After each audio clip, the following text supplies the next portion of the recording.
చాలా మందిలో లోపించేది ఏంటంటే సార్, టార్గెట్ పెట్టుకోవడం ఒకటి. అంటే లక్ష్యాన్ని ఏర్పరచుకోవాలంటే భయపడతారు. ఇప్పుడు నేనున్నాను సార్. నాకొక లక్ష్యం ఉంది. కానీ అది పెట్టుకోవాలంటే భయమేస్తుంటది. చాలామంది లక్ష్యాన్ని పెట్టుకోరు. ఎందుకు సార్? ఏంటి సమస్య? ఫోకస్ లేక, ఓకే. తన మీద తనకి ఇంటర్నల్ కెపాసిటీ లేక. ఓకే. మీ జేబులో 5,000 రూపాయలు ఉన్నాయని మీకు తెలియదు కదా. అవును. తెలియకపోతే ఎవరిని అడగాలి ఎట్లా పోవాలి అనుకుంటాం. సడన్లీ గుర్తొచ్చింది అమ్మిచ్చిన 5,000 లోపల దాచుకున్నాను. అవును. అలాగే మీకు శక్తి మీలో ఉంటుంది. ఓకే. ఆ శక్తి మీరు తెలుసుకోరు. మీకు ఇది మీరు నేను ఇప్పుడు కొత్త ప్రయోగం చేసి మోటివేషనల్ స్పీకర్ అయితే కదా నేను యాక్టర్ కంటే మోటివేషనల్ స్పీకర్ అవ్వగలను అని తెలిసింది. ఓకే. మనం ఉన్న ప్రదేశం నుంచి అడుగు ముందుకేయడానికి మన ఆపేది కేవలం మన భయాందోళనలు, థ్రెట్స్ అంటాం దాన్ని, ఇంటర్నల్గా ఉంటాను. సో నీ కాంపిటెన్సీస్ నీకు తెలియదు. ఎవరైనా చెప్తే తప్ప నువ్వు నవ్వితే బాగుంటావు విషయమే నీకు తెలియదు. కాబట్టి భయాన్ని పెట్టుకుంటాం. 105 అన్నదమ్ములు కౌరవులు పాండవులు. గురు ద్రోణాచార్యుడు విలువిద్య నేర్పిస్తున్నాడు. చెట్టును చూడమంటే అందరు చెట్టును చూశారు, కొమ్మని చూడమంటే అందరు కొట్టారు, కానీ పిట్టను చూడమంటే అర్జునుడు ఒక్కడే చూశాడు. గురు చూడమంటే చూశాడు, కొట్టాడు. మిగతా 104 మందికి చేత కాదని కాదు, ఆ ఫోకస్. రైట్. నిన్ను నువ్వు ఫోకస్లో పెట్టుకో. ప్రపంచం మొత్తం అవుట్ ఫోకస్లో ఉండాలి. ఇప్పుడు ఈ ఇంటర్వ్యూ మాత్రమే ఫోకస్లో ఉండాలి. నేను ఈ క్షణంలో బతుకుతా. Yesterday is a history, tomorrow is a mystery. ఏం జరుగుతుందో తెలియదు. Today is the pleasant present. ఈ క్షణంలో బతకాలి మనం. మీతో ఇక్కడ ఉంటే 2 గంటలు ఫోన్ ఏమొచ్చిందో నెక్స్ట్ ఏమవుతుంది సమస్య లేదు. ఇక్కడ మాత్రమే ఇక్కడ ఉండాలి. Super sir. 2 విషయాలు చెప్తాను సార్. ఒకటి అంటే నేను విన్నవాడు, రామనాయుడు గారు రాముడు భీముడు తీసిన టైంలో వాళ్ళ ఆవిడ పుస్తల తాడు కూడా అమ్మేసి చిట్ట చివరి లైఫ్ బెట్ అది. ఇంకా తర్వాత ఇన్ఫోసిస్ నారాయణమూర్తి గారు కూడా చివరికి భార్య నగలన్నీ తాకట్టు పెట్టి తెచ్చారు. ఒక 6 నెలలు జీతాలే ఇవ్వలేదు. ఇట్లాంటి కొన్ని విన్నాను.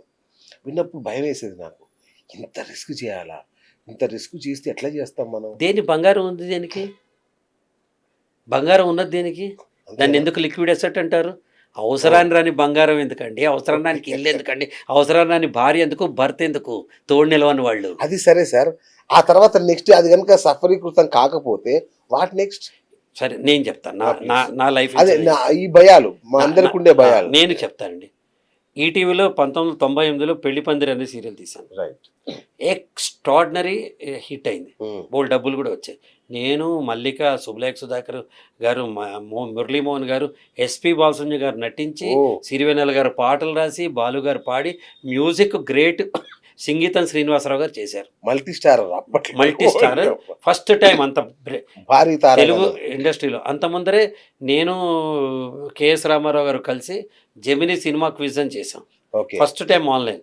మురళీమోహన్ గారిని యాంకర్ కింద పెట్టి నేను డైరెక్టర్ ఫస్ట్ టైం చేశాను. అదొక సూపర్ హిట్. దాని తర్వాత ఇదొక సూపర్ హిట్. ఈ సూపర్ హిట్ అయిన మత్తులో మనకి చప్పట్లు, ఉత్సాహమే కదరా మన ఆకాశానికి ఎత్తేస్తాయని ఇంకో అడుగు ముందుకెళ్దాం అనుకున్నాం.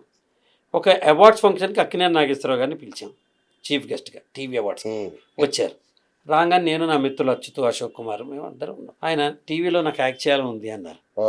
ఇది పట్టుకుని సాగర్ సంఘంలో స్వాతి ముచ్చల్లో కమలసల్లో పొద్దునే వెళ్ళిపోయి ఆయన డేట్ తీసేసుకున్నాం. ఓకే అనిపించుకున్న తర్వాత ఈయన తగ్గట్టు ఎవరు ఉండాలి?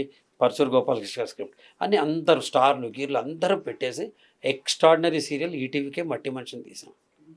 ఫ్లాప్ అయిపోయింది. రేటింగ్ లేక కాదు, కాస్ట్ ఎక్కువైపోయింది. ఒక బెలూన్ ఇంతుంటే ఎక్కువ గాలి అయితే పోతుంది కదా.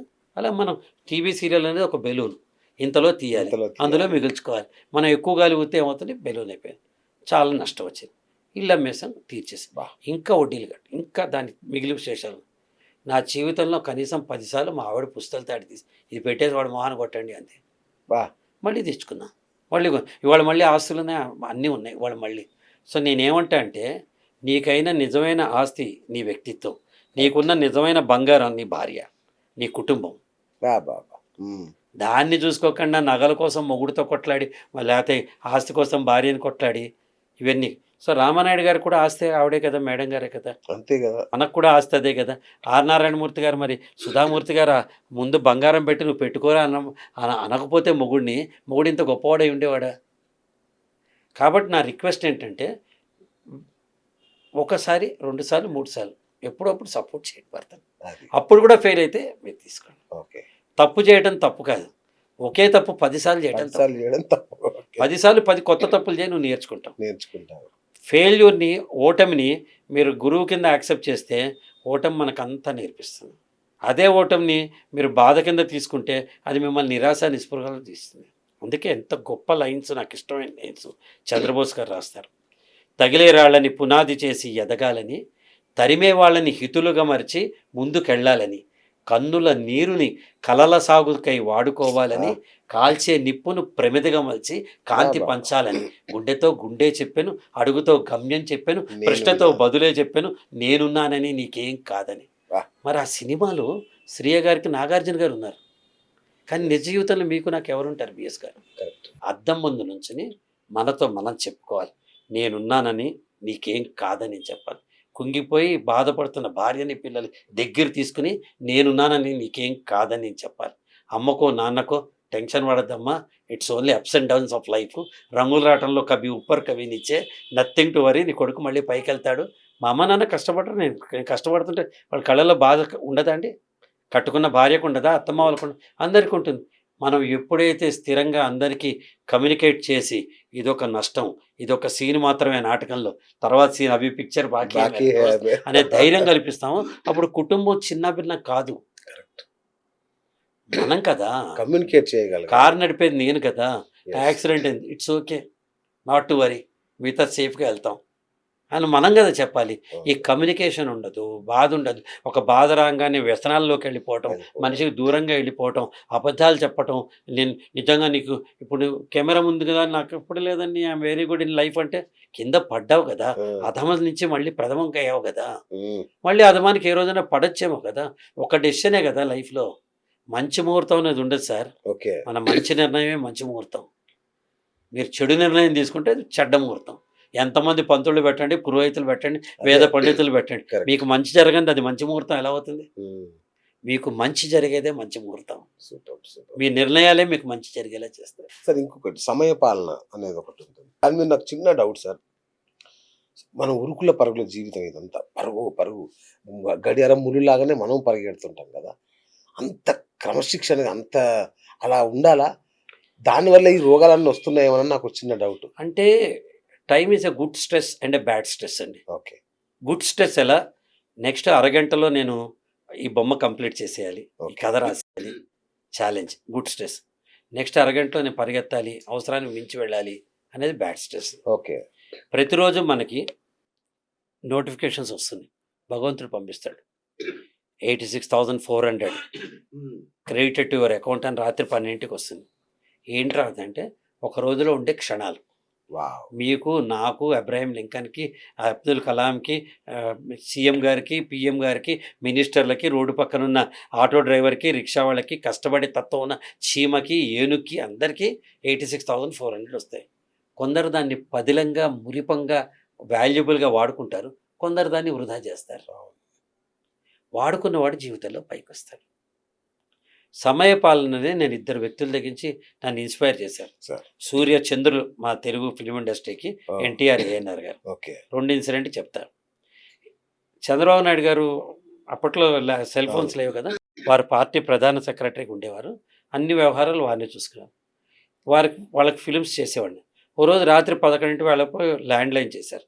నేనండి, నమస్కారం సార్ అన్న, రేపు పొద్దున 5 o'clock పెద్ద ఆయన మిమ్మల్ని కలవాలనుకుంటున్నారు, రండి అన్న. నేను సరే అని వెళ్ళాను.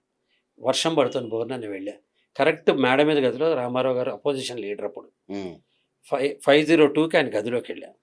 తలుపు తీసి లోపలికి వెళ్ళగానే వాచ్ని చూశారు, నన్ను చూశారు, వాచ్ని చూశారు, నన్ను చూశారు. ఏం బ్రదర్, నా జీవితంలోంచి 2 నిమిషాలు దొంగలు ఇచ్చామన్నారు. 2 రూపాయలు కాదు, 2 నిమిషాలు దొంగలు ఇచ్చామన్నారు. దెన్ ఐ థాట్, జీవితంలో ఎక్కడికి లేట్. అందుకే ఇవాళ మీరు గమనించే ఉండాలి, చెప్పిన టైంకి తప్ప ఏదైనా హ్యూమన్ ఎర్రర్, ట్రాఫిక్ జామ్ అవటం అట్లాంటి ఏమైనా తప్ప ఎప్పుడు లేట్ కాదు. ఇది first example. Number 2 example, Akkineni Nageswararao garu 78 ఏళ్ల వయసులో మట్టి మనిషి సీరియల్లో నాతో యాక్ట్ చేశారు. రాజమండ్రిలో మేము అక్కడ షూట్ చేస్తున్నాం. కడయం కూరగాయల మార్కెట్ లోపల మాకు మొన్నాడు పొద్దున్న 7 నుంచి 9 వరకు షూట్ చేసుకోవడానికి పర్మిషన్ నాకు రాత్రి 8:30 ప్రాంతాల్లో వచ్చింది. వీళ్ళు వెళ్ళి మా ప్రొడక్షన్ వాళ్ళు, నేను సార్ గదిలోకి వెళ్ళాను. సార్ కొంచెం రేపు పొద్దున్న స్ట్రెచ్ అవ్వాలి, 6 o'clock కల్లా రెడీ అవ్వాలి, ఇక్కడి నుంచి వెళ్ళడానికి 1 hour పడుతుంది, 7 to 9 ఆ సీన్ చేసుకుని వెనక్కి వచ్చేద్దాం, కావాలంటే మీరు రెస్ట్ తీసుకోండి, మళ్ళీ నేను మళ్ళీ కాసేపు అయితే షూటింగ్ చేద్దాం భయపడుతూ చెప్పా. ఇట్లా చూశారు, ఓకే అన్నారు. మార్నింగ్ అందరినీ పంపించి నా కార్లో సార్ని తీసుకెళ్ళేవాడిని. నేను రూమ్లో ఇంకా 5:55 5 నిమిషాల ముందర ఇంకా రూమ్లో నేను షూలు వేసి కట్టుకుంటుంటే ఫోన్ మోగింది. నేను ఎత్తితే రిసెప్షన్లో అతను పెద్ద ఆయన కిందకు వచ్చేసారండి అన్నారు. వెళ్ళి చూస్తే మేకప్, విగ్గు, కాస్ట్యూమ్, చెప్పులు, పేపర్ చేతిలో పట్టు చదువుతూ ఐఎమ్ రెడీ అన్నారు. ఎందుకు వాళ్ళు గొప్పవాళ్ళు అయ్యారంటే సమయానికి వాళ్ళు ఇచ్చిన విలువ గొప్పవాళ్ళు అయ్యారు. మనం మీకు టైం ఇచ్చా, మీరు రెడీ కాల పర్వాలా, మీరు ఫంక్షన్ పిలిచారు వాళ్ళు రెడీ కాల పర్వాలా, మనమైతే ఉన్నాం కదా ఇక్కడ. కాబట్టి నా దృష్టిలో ఏంటంటే ప్రతివాడి దగ్గర సమయం ఉంటుంది. సద్వినియోగం చేసుకున్నవాడు గొప్పవాడు అవుతాడు, దుర్వినియోగం చేసుకున్నవాడు కష్టపడుతూ ఉంటాడు. అంటే నా సమయం ఎంతో ఉదాహరణకి నేను వెళ్ళాను, 2000 మంది పిల్లల్ని అక్కడ కూర్చోబెట్టాను. నేను ఒక 5 నిమిషాలు లేటుగా వెళ్ళాను అనుకోండి, 5 నిమిషాలే కదా అనుకోకూడదు. 2000 మంది ఇంటూ 5 10,000 నిమిషాలు నేను వ్యర్థపరిచినట్లు లెక్క. The cumulative effect of time loss 10,000 నిమిషాలు నేను వేస్ట్ చేసినట్లు లెక్క. ఇది మనం అర్థం చేసుకోవాలి.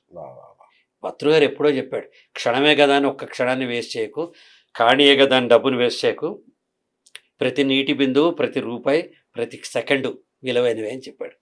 అలా ప్రతి సెకండు యూ షుడ్ కౌంట్. అందుకే నేనేం చెప్తా, busy men can find. Me interview తర్వాత నేనేం చేస్తాను తెలుసా, ఆఫీస్కి వెళ్ళి మీటింగ్ చేసుకుని ఇంకొకటి ఉంది, దాని తర్వాత 8:30కి నేను మా ఆవిడ కలిసి రత్నదీప్కో ఎక్కడికో వెళ్ళి కూరగాయలు కొనుక్కొని నైట్ ఇంటికి వచ్చి భోజనం చేసి టెర్రస్ మీద వాక్ చేసి నెక్స్ట్ 11 o'clock to 2 o'clock నేను ఆఫీస్ పని చేసుకుని 1 గంటకో 2 పడుకొని పొద్దున 6కి మళ్ళీ లేచి నేను మా భార్య ఇద్దరు తను ఒక కప్పు టీ తెచ్చుకుంటే నేను కాఫీ తెచ్చుకుంటే. అందరు అడిగే ప్రశ్న, సార్ మరి మీకు 4 గంటలు నిద్ర చాలండి, నువ్వు పక్క మీద దొర్లుతో నేను గాఢంగా నిద్రపోతా, నాకు చాలు. బాడీకి అలసట అయితే గాఢంగా నిద్రపోతాం కదా. అందుకే శ్రమజీవికి బ్రతుకంతా సమయమే అంటారు. ఎవడైతే కష్టపడతాడో ఒక లైఫ్ మొత్తం టైం ఉంటుంది. వంట చేస్తారా మీరు? వంట చేస్తాను, కూరలు తరిగిస్తాను, మా ఆవిడకి అవసరమైన ఏ పనైనా చేస్తాను. తన కాళ్ళ నొప్పి అంటే కూడా కాళ్ళు పిసుకుతాను, తలనొప్పి అంటే కూడా తల పిసుకుతాను. ఎప్పుడు గొంతు నొప్పి అనలే. సార్ మీరు ఇలాంటి బహిరంగంగా చెప్తే రేపు మాకు డిమాండ్లు వస్తాయి సార్. తప్పే ఉందండి, ఆవిడ కూడా చేస్తారు. ఇప్పుడు ఆవిడ కూడా చేస్తారు కదా, నాకు తలనొప్పి అంటే తల పిసుకుతారు, కాళ్ళు. నాకు రోజు 30 పొద్దులు అన్నం వండి పెడుతున్నారు, ఏం కావాలంటే అది పెడుతున్నారు. ఆవిడ నాకు 90% టైం చేసినప్పుడు 10% as a token of respect ఆవిడ కూడా మనం చేస్తే తప్పేంటి. ఇది కట్ చేయండి, ఇది మళ్ళీ ఎవరైనా చూస్తే కట్ చేయకుండా ఏంటి ఉండాల్సిందే. Beautiful beautiful sir.